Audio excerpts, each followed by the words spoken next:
الرحمن الرحیم، آج آپ کے سامنے میں جس طرح سے گیا تھا بنیادی طور پہ ملاقات کرنے کی کوشش تھی کہ گوہر صاحب کی ہوتی، مگر وہ وزٹ تھے کہ جی گوہر صاحب کی نہیں ہو سکتی، تو ہم 6 بندے ان کا نام دیا ہوا تھا، تو الٹیمیٹلی کنسنسس پھر سب دوستوں کا میرے نام پہ ہوا، تو دوستوں کے بیاہ پہ میں خان صاحب سے ملنے گیا۔ خان صاحب کے ساتھ سیٹنگ ہوئی، ٹائمنگ کا تو نہیں بتا سکتا کیونکہ میرے پاس گھڑی تھی نہیں، مگر مفصل گفتگو ہوئی۔ گفتگو کا فوکس بنیادی طور پہ خان صاحب کا اس چیز پہ رہا کہ میں نے ان کی 5 مئی کے بعد گرفتاری کے بعد آپ کی پہلی ملاقات کی، تو ویزیبلی میں نے کچھ فرق ان میں دیکھا کہ داڑھی بڑی ہوئی تھی۔ میں نے پوچھا کیوں بڑی ہوئی تھی، انہوں نے کہا آج پہلا دن ہے، انہوں نے شیشہ دیا ہے تو میں شیو کروں گا۔ بنیادی طور پہ انہوں نے کہا یہ چیزیں میٹر نہیں کرتی، سیل سائز چھوٹا ہے، جیسے پہلے بھی نعیم بھائی آئے انہوں نے ڈسکرائب کیا، سیل سائز چھوٹا ہے، سہولیات تو جس طرح آپ کو پتا ہے سہولیات کا فقدان ہوتا ہی ہوتا ہے، کیونکہ وہ کہتے ہیں کہ اس جیل سیل میں مجھے 1000 سال بھی رہنا پڑے تو میں رہنے کے لیے تیار ہوں۔ یہ میرے اپنے لفظ نہیں ہے، یہ ان کے لفظ ہے، کہتے کہ آزادی کے لیے قربانی دینی پڑتی ہے، میں نے وہ قربانی دی ہے اور میں یہ قربانی دینے کے لیے تیار ہوں اور تیار رہوں گا۔ تو اب ایز اے نیشن اب ہم نے ڈیسائیڈ کرنا ہے کہ جمہوریت کے لیے ہم یہ قربانی دینا چاہتے ہیں کہ نہیں دینا چاہتے۔ اگر غلام بن کے زندگی گزارنی ہے تو آپ کا اپنا مسئلہ ہے۔ دوسرا انہوں نے بتایا کہ کل ایف آئی اے کی ٹیم آئی تھی، سائفر کی انکوائری کر کے گئی، سائفر پہ انہوں نے اپنا ڈیٹیل وہی پہلے والا موقع بتایا کہ آج بھی اس کی انڈیپینڈنٹ انکوائری کرا لیں، سپریم کورٹ لیول پہ کرا لیں، کسی جوڈیشل آفیسر کو نامینیٹ کر لیں کہ سائفر باقاعدہ طور پہ ایک مداخلت ہوئی، ایک سازش کے تحت ایک الیکٹڈ گورنمنٹ کو باہر نکالا گیا اور جس کی وجہ سے آپ نے اس کی اکنامک پرائس پے کی ہے کہ آپ کی 6% سے اکانومی نیگیٹو میں چلی گئی، آپ کی اکانومی کانٹریکٹ کی۔ تو اس میں ہم اور بھی تفصیلی بات کریں گے۔ پھر انہوں نے جو ایک اور بات کا ذکر کیا وہ ہم کچھ دیر بعد آپس میں وکیلوں کی مشاورت سے کریں گے اپنی 22 کی پیشی کے حوالے سے، اس کے بارے میں ہم نے اپنا فرم سٹانس لینا ہے، وہ ہمارے وکیل گوہر صاحب ہو گئے، سلمان صفدر صاحب، کوسا صاحب کی آپس میں ڈسکس کریں گے، پھر انشاءاللہ تعالی اس کے بارے میں بتائیں گے۔ چوتھی چیز جو میں نے ذکر کیا کہ حسان کی مسنگ کے حوالے، مجھے اس وقت تک نہیں پتا تھا، میں باہر آیا ہوں تو لوگوں نے بتایا کہ اس سے شاید آرمی ایکٹ کے انڈر ٹرائل کر رہے ہیں اور اس کا اب انہوں نے شو کر دی ارسٹ۔ تو خان صاحب نے کہا اب کہ پہلے بھی اس پہ تشدد کیا جا چکا تھا، اب بھی کریں گے، تو مجھے یہ ہے کہ اس کا بھی اوپن ٹرائل ہونا چاہیے، اوپن ٹرائل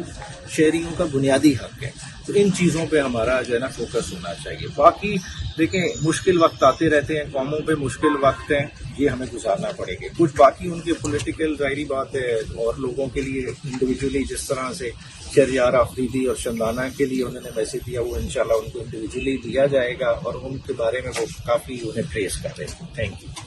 بسم اللہ الرحمن بسم اللہ الرحمن الرحیم، آج آپ کے سامنے میں جس طرح سے گیا تھا بنیادی طور پہ ملاقات کرنے کی کوشش تھی کہ گوہر صاحب کی ہوتی، مگر وہ وزٹ تھے کہ جی گوہر صاحب کی نہیں ہو سکتی، تو ہم 6 بندے ان کا نام دیا ہوا تھا، تو الٹیمیٹلی کنسنسس پھر سب دوستوں کا میرے نام پہ ہوا، تو دوستوں کے بیاہ پہ میں خان صاحب سے ملنے گیا۔ خان صاحب کے ساتھ سیٹنگ ہوئی، ٹائمنگ کا تو نہیں بتا سکتا کیونکہ میرے پاس گھڑی تھی نہیں، مگر مفصل گفتگو ہوئی۔ گفتگو کا فوکس بنیادی طور پہ خان صاحب کا اس چیز پہ رہا کہ میں نے ان کی 5 مئی کے بعد گرفتاری کے بعد آپ کی پہلی ملاقات کی، تو ویزیبلی میں نے کچھ فرق ان میں دیکھا کہ داڑھی بڑی ہوئی تھی۔ میں نے پوچھا کیوں بڑی ہوئی تھی، انہوں نے کہا آج پہلا دن ہے، انہوں نے شیشہ دیا ہے تو میں شیو کروں گا۔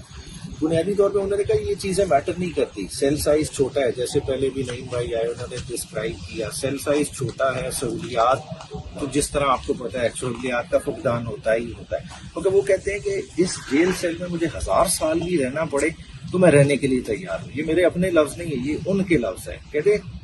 کہ آزادی کے لیے قربانی دینی پڑتی ہے، میں نے وہ قربانی دی ہے اور میں یہ قربانی دینے کے لیے تیار ہوں اور تیار رہوں گا۔ تو اب ایز اے نیشن اب ہم نے ڈیسائیڈ کرنا ہے کہ جمہوریت کے لیے ہم یہ قربانی دینا چاہتے ہیں کہ نہیں دینا چاہتے۔ اگر غلام بن کے زندگی گزارنی ہے تو آپ کا اپنا مسئلہ ہے۔ دوسرا انہوں نے بتایا کہ کل ایف آئی اے کی ٹیم آئی تھی، سائفر کی انکوائری کر کے گئی، سائفر پہ انہوں نے اپنا ڈیٹیل وہی پہلے والا موقع بتایا کہ آج بھی اس کی انڈیپینڈنٹ انکوائری کرا لیں، سپریم کورٹ لیول پہ کرا لیں، کسی جوڈیشل آفیسر کو نامینیٹ کر لیں کہ سائفر باقاعدہ طور پہ ایک مداخلت ہوئی، ایک سازش کے تحت ایک الیکٹڈ گورنمنٹ کو باہر نکالا گیا اور جس کی وجہ سے آپ نے اس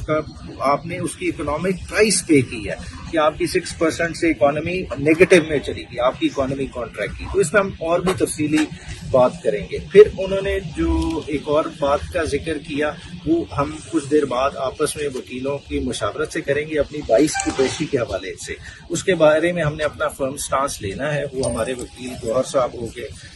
سلمان صفدر صاحب, کوسا صاحب کی آپس میں ڈسکس کریں گے, پھر انشاءاللہ تعالیٰ اس کے بارے میں بتائیں گے. چوتھی چیز جو میں نے ذکر کیا کہ احسان کی مسنگ کے حوالے, مجھے اس وقت تک نہیں پتا تھا, میں باہر آیا ہوں تو لوگوں نے بتایا کہ اس سے شاید آرمی ایکٹ کے انڈر ٹرائل کر رہے ہیں اور اس کا اب انہوں نے شو کر دی ارسٹ. تو خان صاحب نے کہا کہ پہلے بھی اس پہ تشدد کیا جا چکا تھا, اب بھی کریں گے, تو مجھے یہ ہے کہ اس کا بھی اوپن ٹرائل ہونا چاہیے. اوپن ٹرائل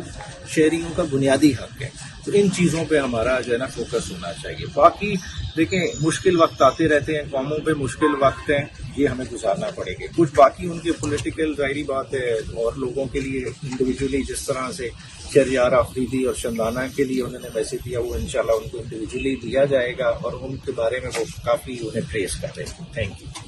بسم اللہ الرحمن. روزنامہ قدرت کی ویڈیو دیکھنے کے لیے ابھی YouTube چینل پہ سبسکرائب کریں اور بیل آئیکن پر بھی کلک کریں.